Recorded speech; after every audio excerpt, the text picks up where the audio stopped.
Good evening. I'm having a hard time even finding the words.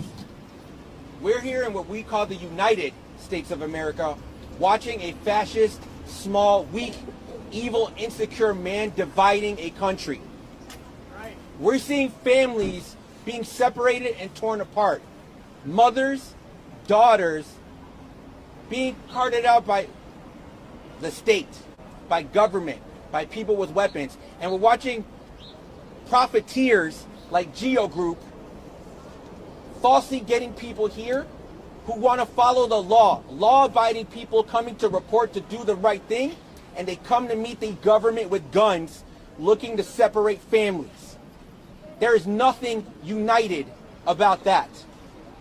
We're the city of Chicago, a welcoming city unless you're a fascist. A welcoming city founded by an immigrant and an indigenous woman. That is who we are.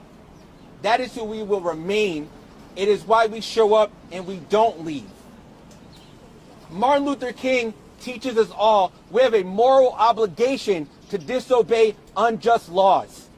And what we saw today was elected officials and people doing exactly that, because they understand if you give an inch, they'll take it all. They come for those they feel are the weakest, those they feel are defenseless. What do you think they're going to do to the whole city of Chicago if we allow any of that to move forward? They won't make a distinction. In this country, we have three groups of people. The indigenous people who had their land stolen from them, descendants of slaves who were stolen from their land and built this country, and everyone else is an immigrant or descended from immigrants.